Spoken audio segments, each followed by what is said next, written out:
नमस्कार, जोहार। हमारे विशेष कार्यक्रम में आप सबका स्वागत है।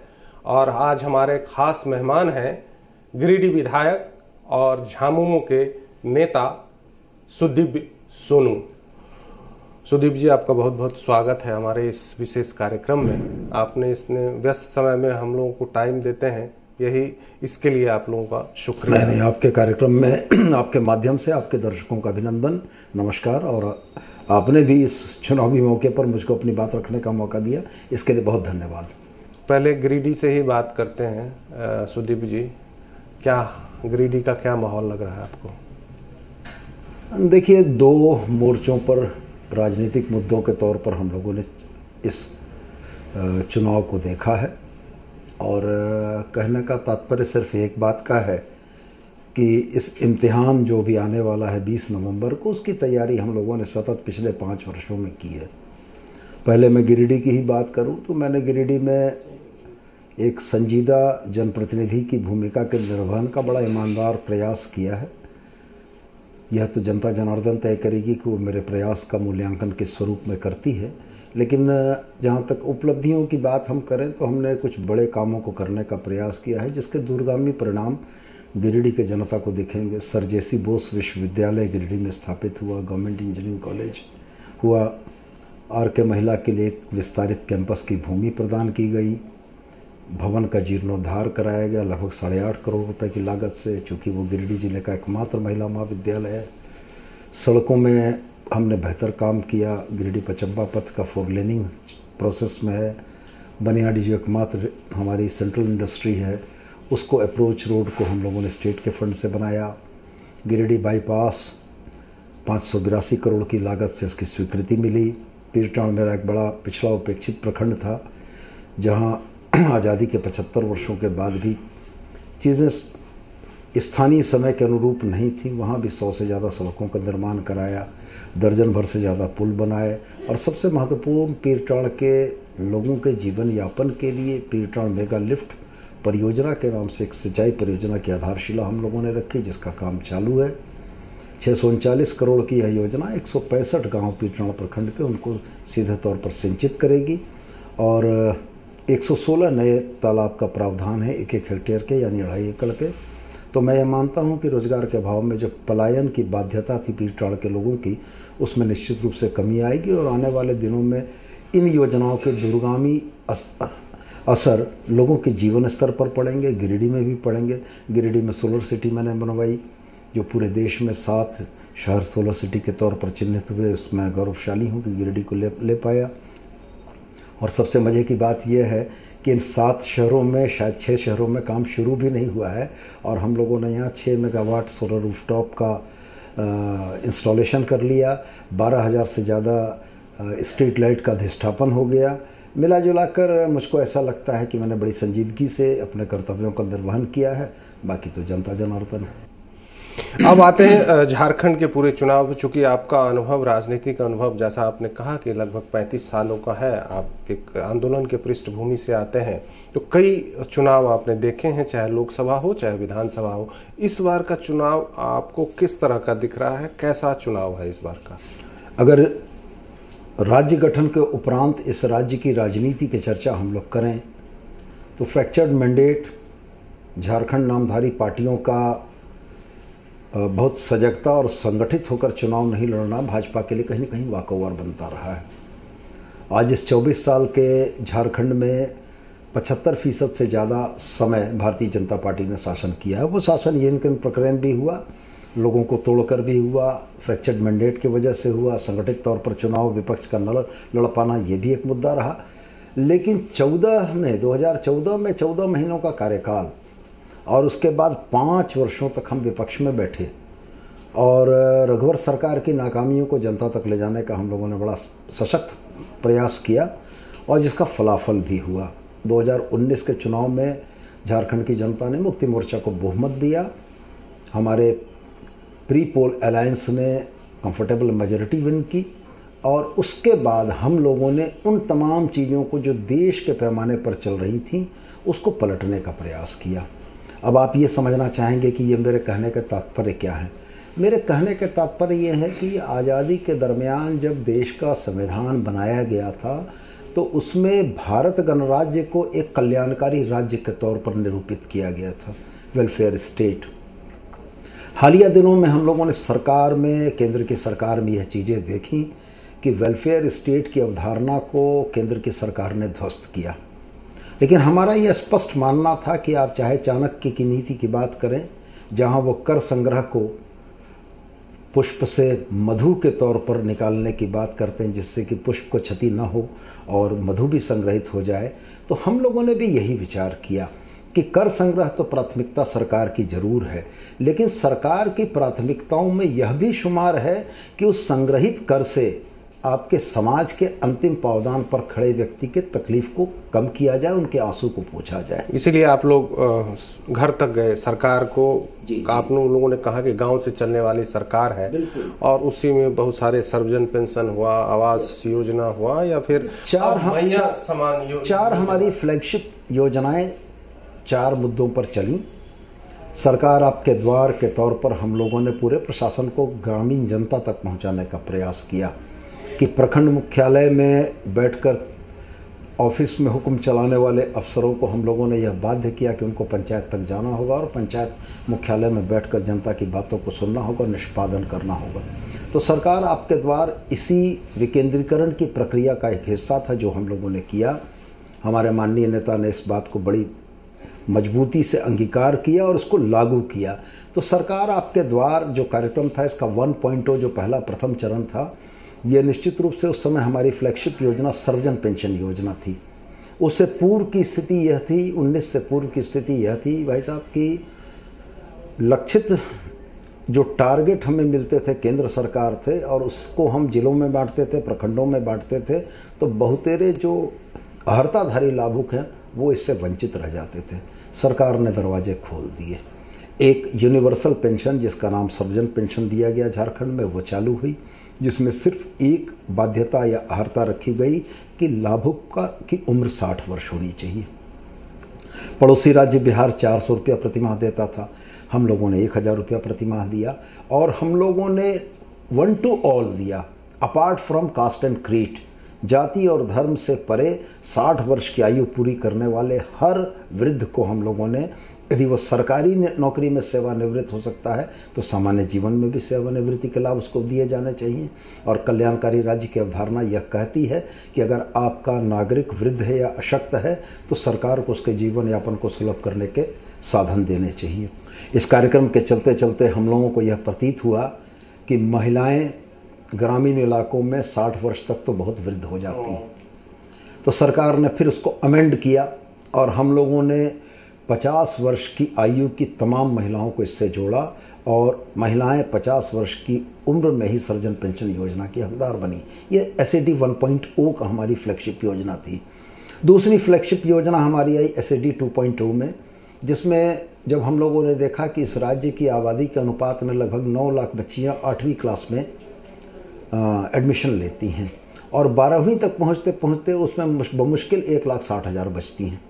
तो बच्चियों के ड्रॉप आउट को रोकने के लिए हम लोगों ने भारत की प्रथम महिला शिक्षिका सावित्रीबाई फुले किशोरी समृद्धि योजना के नाम से एक योजना शुरू की, जिसमें 8वीं क्लास की बच्ची से लेकर 12वीं क्लास की बच्ची तक 20,000 रुपया, और जिस दिन उसका वोटर आई कार्ड बनेगा 18 साल की जिस दिन वो हो जाएगी उस दिन 20,000 रुपया दिया। और निश्चित रूप से इसके दूरगामी असर हैं कि अब बच्चियों के ड्रॉप आउट में बहुत कमी आई है।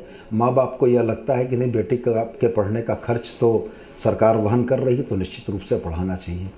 इसी तरीके से जनापेक्षी योजनाओं की अगली कड़ी में जब नहीं, ये थर्ड है, ये सरकार आपके द्वारा 3.0 जो हमारा था उसकी फ्लैगशिप योजना हमारी बनी आबुआ आवास योजना। क्योंकि हम लोगों ने यह महसूस किया कि 2021 के बाद से भारत सरकार ने प्रधानमंत्री आवास की किस्त देनी हमें बंद कर दी। ये जो कॉर्पोरेट माने हम लोगों का जो फेडरल स्ट्रक्चर है, संघीय ढांचे की जो सरकार है जहां राज्य और केंद्र दोनों साथ मिलकर चलते हैं, कहीं ना कहीं इस ढांचे के ऊपर हाल के दिनों में बड़ी चोट पहुंची है। ये डबल इंजन जो है कहीं ना कहीं लोकतंत्र में जनता के मताधिकार के हरण का प्रयास है। कि जनता को इस बात के लिए बाध्य किया जाए कि अगर आपने डबल इंजन नहीं बनाया है तो आप प्रताड़ित होंगे, और ये लोकतंत्र की मूल अवधारणा के विरुद्ध है। तो हमें ये महसूस हुआ कि 2021 में जब हमारी प्रधानमंत्री आवास की किस्त रोक दी गई यूटिलिटी सर्टिफिकेट के नाम पर, और हमें ये पता लगा कि हमारे आवास के पैसे को काटकर उत्तर प्रदेश को दे दिया गया है, तब हमारे लिए बड़ी समस्या थी। हमारे नेता ने गंभीरता से इस पर विचार करते हुए आवास के लिए एक योजना लागू की जिसका नाम आबुआ आवास योजना था। तो सरकार आपके द्वार 3.0 की हमारी ये फ्लैगशिप योजना थी, जिसमें 8 लाख 2021 के वेटिंग लिस्ट को आधार मानते हुए हम लोगों ने SAD 3.0 में आबुआ आवास के आवेदन आमंत्रित किए। आपको जानकर आश्चर्य होगा कि लगभग 26 लाख आवेदन आए पूरे राज्य में, और उन 26 लाख आवेदनों की जब हम लोगों ने स्क्रूटनी की तो पाया कि लगभग 20 लाख लोग अहर्ता रखते हैं इस बात की कि उनको आवास दिया जाना चाहिए, उनके पास पक्का मकान नहीं है। तो सरकार किसी एक वर्ष में इतनी बड़ी राशि की व्यवस्था नहीं कर सकती थी। तो माननीय मुख्यमंत्री ने इस बात की घोषणा की 2027 तक हम तमाम 20 लाख लोगों को आवास मुहैया कराएंगे। और इस आवास की खासियत, चूँकि ये पठारी इलाका था, यहाँ पर आवागमन के साधन दुर्गम, सामान को ले जाना दुर्गम, तो प्रधानमंत्री आवास में जहाँ 1,30,000 रुपये की राशि का प्रावधान था, राज्य सरकार ने 2 लाख रुपए की राशि का प्रावधान किया।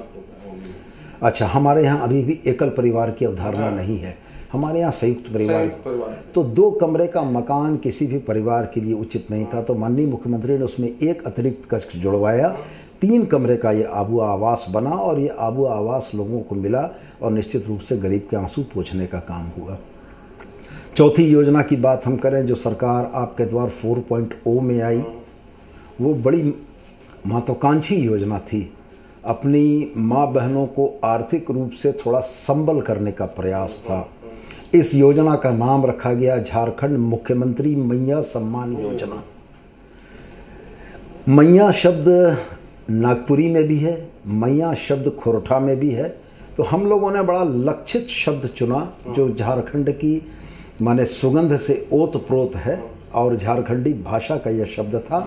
और माननीय मुख्यमंत्री के द्वारा फ्लैगशिप की गई इस योजना में 55 लाख महिलाओं को हम लोगों ने जोड़ा, और तीसरी किस्त हम लोग दे चुके हैं। और अपने राजनीतिक विरोधियों की बात अगर मैं करूं, वो दीदी योजना लाया, वो तो बाद में, जब शुरुआत में टेक्निकल ग्लिच में 4 दिन 5 दिन हम लोग डेटा नहीं कलेक्ट कर पा रहे थे, तो भाजपा के नेताओं ने मुख्यमंत्री मैया सम्मान योजना का नाम मैया परेशान योजना कहा। लेकिन जब उनको इसके परकोलेशन के इफेक्ट समझ में आए कि महिलाएं किस तरीके से इस बात को हाथों हाथ ले रही हैं, तो उन्होंने इसके काट में गोगो दीदी योजना की बात की। तो हम लोगों ने भी बड़ी बेबाकी से कहा कि नहीं ठीक है, अगर उनकी योजना आई है तो बहुत अच्छी बात है, लेकिन 15 लाख रुपया अगर लोगों को मिल गया है तो 2500 रुपया भी मिल जाएगा। तो उन्होंने 2100 किया, आपने 2500 फिर कर दिया। तो फिर माननीय मुख्यमंत्री ने देखा कि ये भ्रमित ना करें लोगों को, हम देना चाहते हैं, और हमारे राजनीतिक विपक्षी भ्रम पैदा करना चाहते हैं। माननीय मुख्यमंत्री ने कैबिनेट में पारित कर दिया कि दिसंबर माह से 2500 रुपये। आपने जितनी योजनाएं गिनाई, अब इसी पर उन लोगों का सवाल उठा रहे हैं, उन लोग निशाना साध रहे हैं, हमलावर हैं उसी को लेकर के कि सर्वजन पेंशन में पैसे नहीं जाते हैं सही समय पर, मैया योजना जो अभी क्यों लाया गया, पहले क्यों नहीं लाया गया, ये सब सारी बातें वो लोगों के बीच जाकर कह रहे हैं। आप लोग कैसे काट करेंगे इसको? देखिए, 2 चीज़ें, ये भ्रम की राजनीति करते हैं। भारतीय जनता पार्टी के इतिहास को आप देख लें, जो इनका मातृ संगठन है, मातृ संगठन के आप दस्तावेजों को देख लें, ये हमेशा भ्रम और मिथ्या वचन की बात करने वाले लोग हैं, जिसमें कोई तर्क और तथ्य नहीं होते हैं। सर्वजन पेंशन योजना पूर्ण रूपेण राज्य सरकार की योजना है, और सरकार ने पैसे का प्रावधान करते हुए किया है। अब PFMS के टेक्निकल ग्लिच को ये अगर ये कहना चाहें कि सरकार पैसा नहीं दे रही है, तो ये जनता के समक्ष जाकर बोले ना, जनता इनको दौड़ा देगी। अब रह गया सवाल, जितनी भी योजनाओं में केंद्रांश के वजह से रुकने की नौबत आती थी, सरकार ने उसमें रिवॉल्विंग फंड का प्रावधान किया। जैसे आज हम बात करें पारा टीचर का, पारा टीचर के मानदेय में हमेशा केंद्रांश के चलते रुकावट आती थी। सरकार ने एक रिवॉल्विंग फंड बनाकर उनको दे दिया कि केंद्रांश अगर देर सवेर भी आएगा तब तक उनके समय पर ससमय मानदेय के भुगतान में कोई परेशानी नहीं हो। तो यह परिस्थिति बिल्कुल नहीं है। ये जहाँ 55 लाख का आंकड़ा हो, जहाँ सर्जन पेंशन में 35 लाख का आंकड़ा हो, अगर आप खोजेंगे तो 10, 20, 50 लोग मिल जाएंगे जो कहेंगे उनको नहीं मिला है। लेकिन जब आप तुलनात्मक अध्ययन करेंगे कि 35 लाख लोगों में अगर 5000 लोगों को नहीं मिल रहा है और 34,95,000 को मिल रहा है, तो योजना को आप सफल बताएंगे या असफल बताएंगे? फैक्ट यही है।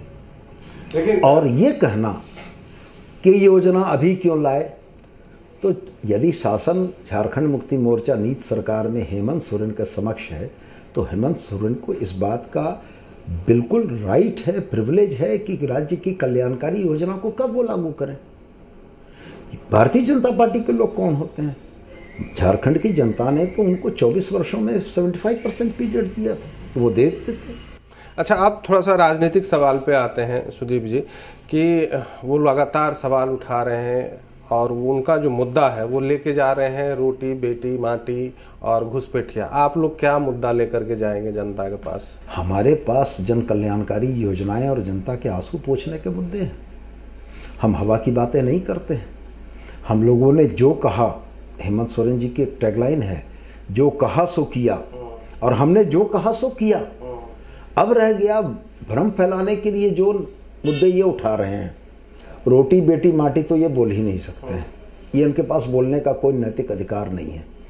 ये सवाल खड़ा कर रहे हैं घुसपैठिए का, तो हम आपके माध्यम से आपके प्रबुद्ध दर्शकों तक एक सवाल पहुंचाना चाहते हैं कि वो भी इस बात का मंथन करें कि वो सत्य बोल रहे हैं, मैं असत्य बोल रहा हूं।